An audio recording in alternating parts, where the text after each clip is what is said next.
Bonjour à tous. Alors, bienvenue encore à cette nouvelle vidéo sur la data science. Alors, aujourd'hui, il est question pour nous de vous présenter dans quel contexte se refait-on à un échantillonnage. Alors, c'est quoi l'échantillonnage? Expliquer aussi ensuite les contextes d'undersampling et d'oversampling. Et dans un dernier temps, d'implémenter pour chaque concept un exemple en Python sous une technique spécifique.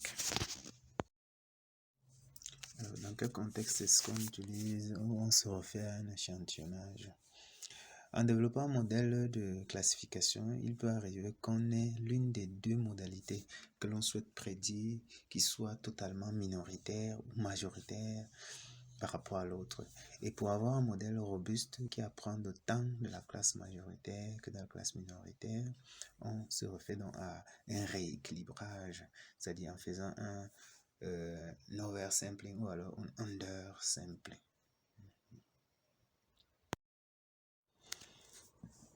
Alors, c'est quoi un oversampling?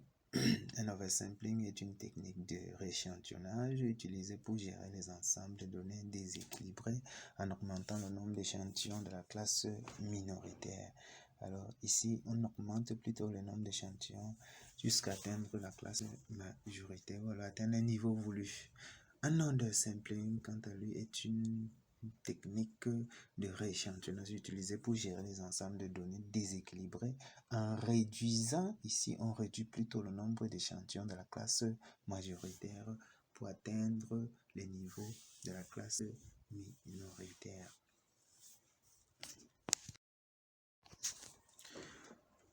Alors, pour notre exemple, on a pris les données d'une banque portugaise.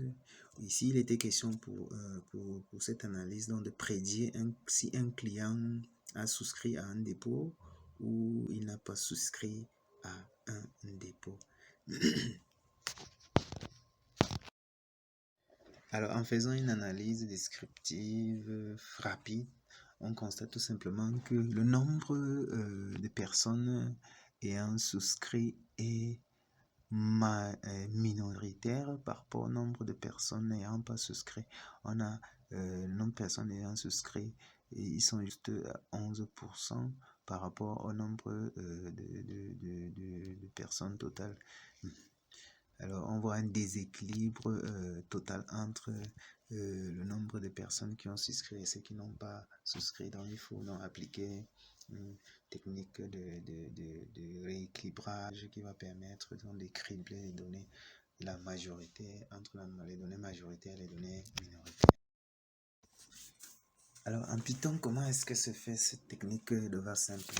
Alors tout d'abord, vous allez voir que dans les premières lignes, on importe les bibliothèques nécessaires pour réaliser cette technique. Dans la deuxième ligne, on divise les données en classes d'apprentissage et de tests. Dans la troisième ligne, on initialise les objets random sampling. Alors vous allez remarquer ici que nous avons mis sampling stratégie égale à 1. Alors ici, nous, on veut un équilibre d'égal à égal. Alors que les données minoritaires doivent être alliées aux données majoritaires. Ensuite, on applique l'oversampling sur les données d'apprentissage et on crée un nouveau data frame avec les données oversampling. Alors, la suite du code qui permet de réaliser cette technique est le suivant. Il faut donc créer les fonctions P-sharp pour les proportions et les nombres. Ensuite, il faut modifier les formats de label pour inclure les proportions et les nombres.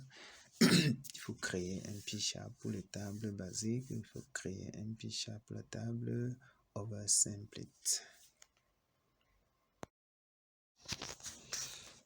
Alors, quand on exécute notre code, premièrement, vous allez voir qu'au départ, nous avions un déséquilibre entre les données majoritaires et les données minoritaires. On avait les données majoritaires et les données minoritaires.